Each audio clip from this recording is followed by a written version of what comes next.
and co-founder of DLA Ignite.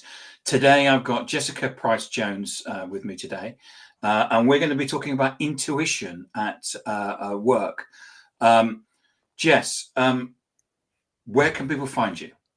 The easiest place to find me is on LinkedIn, and that's the place that I like to be found. So yeah, it'd be great to connect with anybody who wants to.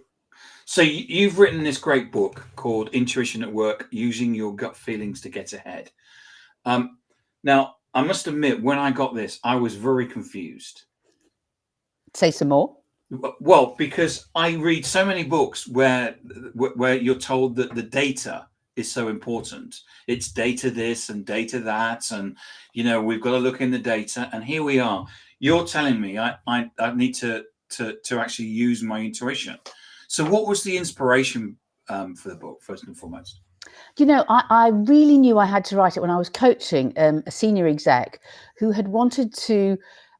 He wanted to give someone a promotion in his team, and he'd gone out. This woman would need to be interacting with lots of different other teams, and he'd gone out to his peers to say, "What do you think?" And his peers had said, "No, don't do it." And he came back to me, and we had a very, very short conversation because I said to him, "Well, it doesn't matter what they think. Well, what do you feel? I mean, truly, in your gut, will she be successful? Project ahead 6 months." And he was silent for 10 seconds, and he said, "Yes, she will be." And I said, "So what do you want to do?" And he said, I'm going to give her the promotion." And I said, "Think we're done, aren't we?" And so it's such a fast track to, oh, by the way, it did work out, right? She was the right hire. She did excel. Everybody else changed their mind. So that's the kind of the key of this. So when your intuition is working really well, it fast tracks stuff. So how do you define intuition? And why is it different from sort of analytical thinking? Okay, so for me, lots of people say intuition is knowing something without knowing how you know it. But I define it more as a feeling of knowing, because there's often this sense of, I feel aligned, that's the right thing internally, or I don't feel aligned, I need to go away and get some more information.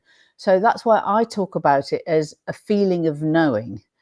And what we need to do is we need to pair this feeling of knowing, or it's right or wrong, with the analysis and the data. And it doesn't really matter which order you do it in. So you can have a bunch of data and you sit back and go, what am I feeling about this? Because quite often, data is no more accurate than intuition, interestingly. Both are about 80% right, but not more than that. So this is that sort of feeling where you go, it's in my sort of Spider-Man senses, where I can kind of feel something is right or wrong, but you don't actually have the data to cover it.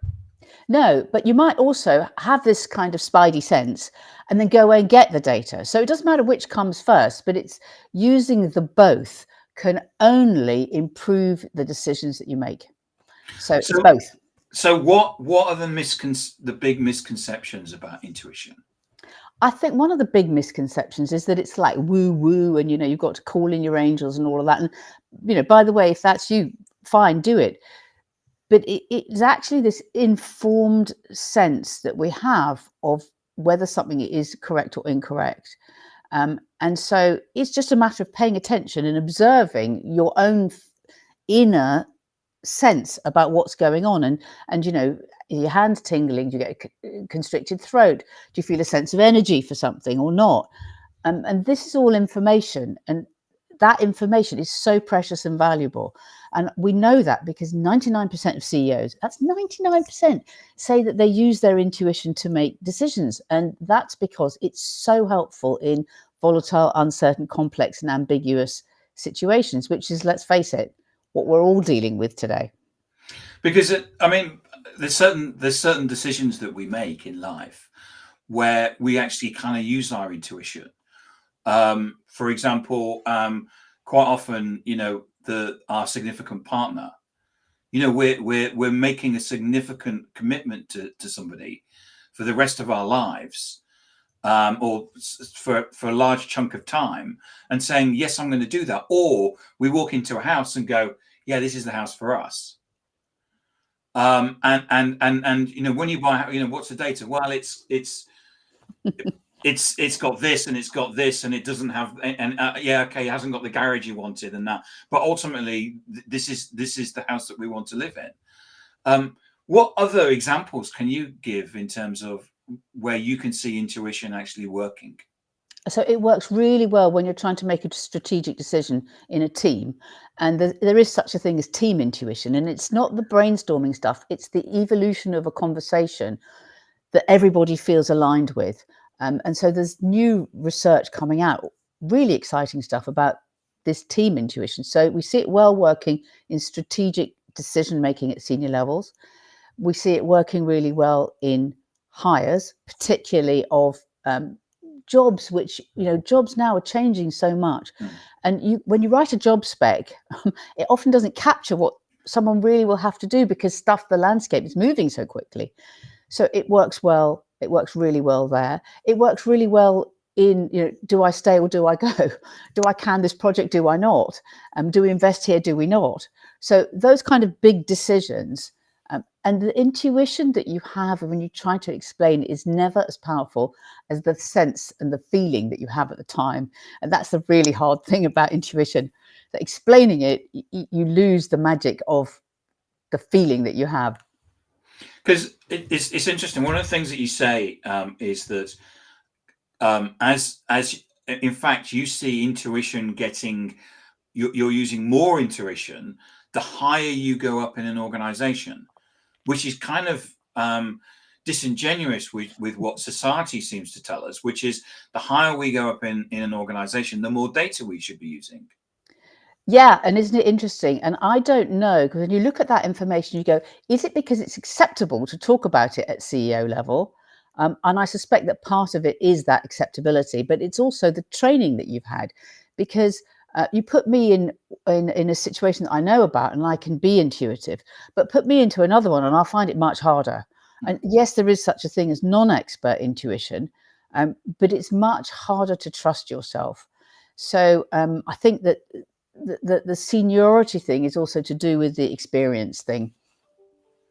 And because if you think about some terms that we have in business, one is a classic one is due diligence, which is where there's a decision being made to actually buy an organization and then the data is looked at. But to actually decide whether you're actually going to buy that organization before the due diligence, it was all gut reaction. Yeah, Because it is intuition. Do we want to buy that? yeah. Yes or no. If it's yes, okay, we're going to get the data to decide if it's going to back our intuition. Yeah, absolutely. And people talk a lot about fit. Are they going to be a good fit? Is it going to be a cultural fit? This is all words for, do we intuitively feel that these people are the right people for us? Because you have so very little to go on in those situations. So you have tons of conversations with people, but still it's a sense of, yes, it feels right, or no, it doesn't feel right. And when you do the no, it doesn't feel right, my God, you get value destroyed. Intense, amazing value destroyed from doing the wrong mergers and acquisitions. I've seen it happen so often. I'm dealing with another one right here and now, where there's a demerger happening because it was never the right fit. Yeah, I've interviewed someone here on here that advises companies on mergers and acquisitions, and it's and they can be pretty horrific. So what can us as individuals do to, because we're kind of told, no, you need to be data driven. So what can we do to kind of set ourselves free? Because you talk about it in the book about actually learning to actually develop our intuition skills. Yeah, I think the first thing is to listen to yourself. And we're taught about all this active listening stuff and how we need to go away and actively listen to others. I think we also really need to listen to ourselves. And I was chatting with a guy who was doing incredible stuff in Glasgow, building new homes. And he said, the thing I tell people all the time is listen to yourself. We can put a man on the moon, but we don't listen to ourselves. So it is to take that step back and allow yourself a tiny, minuscule amount of time to go, okay, what's going on for me? And in what's going on for me, what do I sense is going on for others? And you can then test it. So I think the most important thing about learning to use your intuition is to get feedback on what you're intuiting, because that's how you school yourself and educate yourself into whether this thing is working, or that was guesswork, or that was wishful thinking, or maybe that was a bit of bias creeping in there. So it's the feedback, and to learn to do it with the small things, because you're never going to make a big decision using your intuition if you haven't made quite a few small ones. And so it's what are those small ones that you can test out to go, oh yeah, that's pretty cool, I'm on track. And what's because you talk in the book, there's a kind of an exercise that you talk about, which you say is about just start off small about using the intuition, and then start building and building and building and building in a kind of a, it's not like meditation, but in a way of because we are so told to live within certain boundaries, aren't we, and to respect the data, that we've actually had all our intuition switched off. Totally. And that happened to me, you know, when I was a graduate trainee in my first job, working for a financial institution. I was asked what I think. One of my first meetings, you know, what does the graduate think? And I knew it was slightly kind of snarky, you know, the graduate. And I started my answer with, well, I feel. And I was told, we are paying you to think and not to feel. So it took me a bit of time to get to my intuition. I switched that off, except that in all the big decisions, it was always and all the big financial decisions that I made, it was always a question of, does it feel right? Because I am not a details oriented person, and I can't look at a spreadsheet and go, that's the problem, without doing a lot of sweat. But if I go, okay, where do I think this is? Where am I feeling it's coming from? That might guide me to it something to a little quicker. So yeah, bring in both, I say. So is it intuition or is it judgment? Well, I think they're interchangeable. I think these things, and it doesn't really matter. And lots of organisations, if you said this is my intuition, you'd be laughed out of town. So I think both. But what is judgment? Define, please. I mean, it's probably the result of a lot of experiences. But I was talking with a bunch of medical consultants the other day, and I said, go on, tell me that you've never walked into a patient room and gone, on no data, something's wrong, and you've been correct. And they all said that they'd had that experience. So, is that their judgment? Is it their intuition? It's probably a mix of both. I don't really mind what you call it. The point is to use it. Yeah, yes, and I would have said that maybe medical people may not admit it, but I think in most cases, a lot of what they do is based on intuition and judgment, because it's actually very difficult for them to work out what's going on based on the symptoms that the patient is getting, because it could be so many things. Yes, and you just go, this is my previous experience coming to bear in what I'm now thinking. So yes, I do think it is informed by experience, by previous decisions, by other stuff that you've seen. And then there's just the random stuff that flies in. And you go, I have no idea where that came from, but I got it. So let's put it into the room. So you asked me a question about, how do we do more of this, and how do we?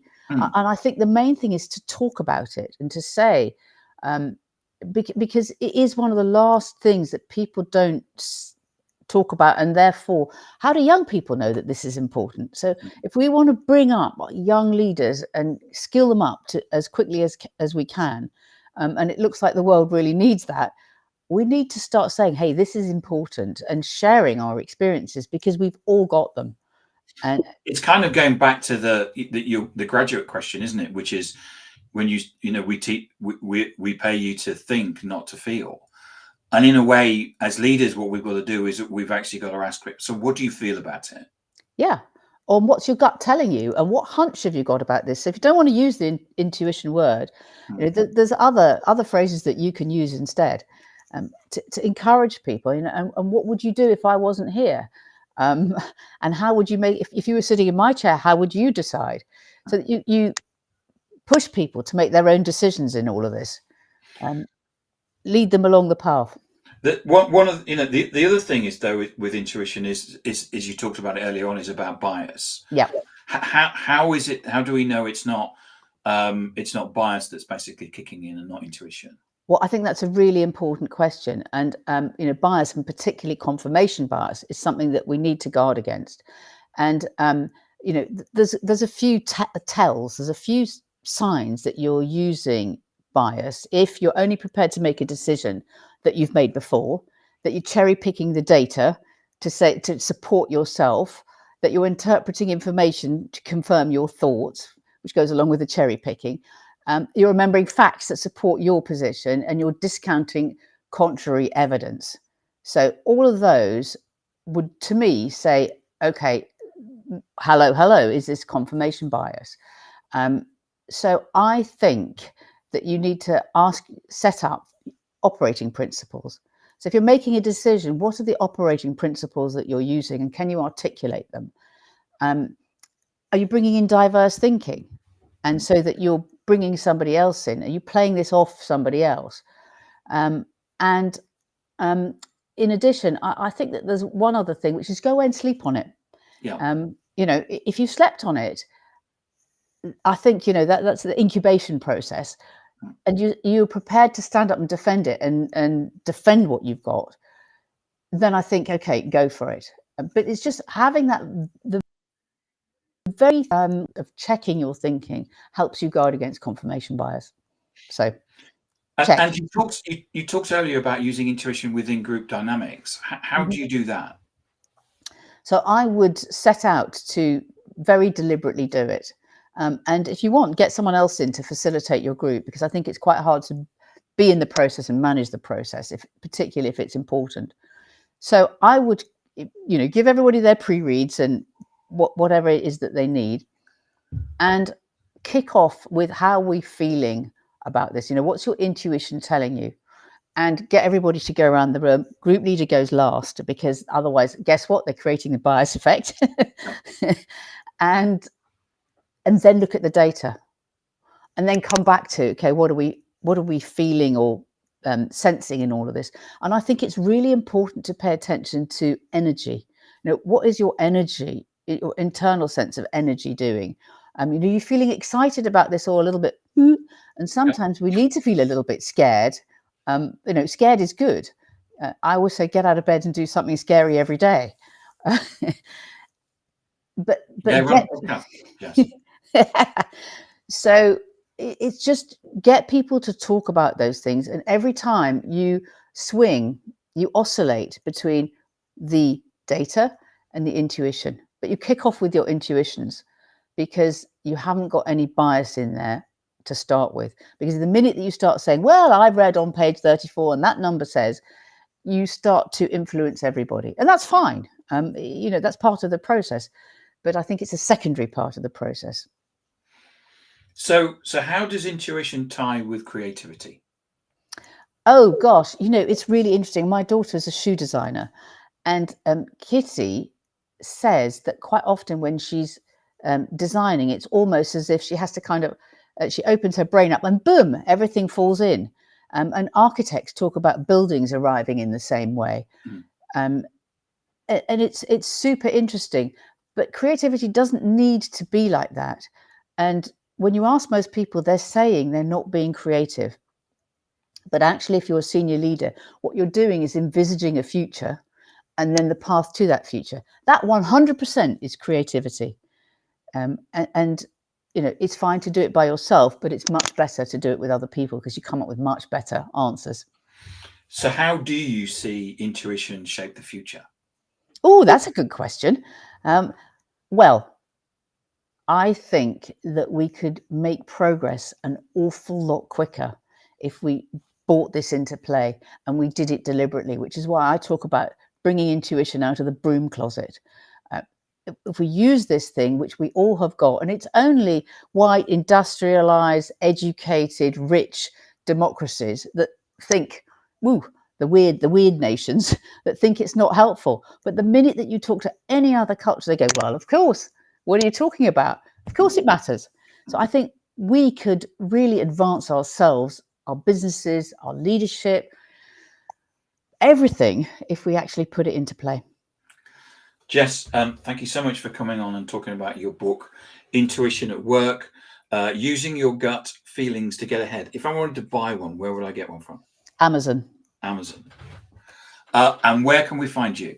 You can find me on LinkedIn, and I'd love to have a conversation. And I love hearing people's intuition and their experiences, what they've found for themselves and how it's worked out for them. So I'd be really super open to hearing those stories. Fantastic. Jess, thanks so much for coming on today and talk about intuition. I think it's fascinating, and it's so much against kind of what we're told, that you kind of feel like you've got to do it. You got to do it.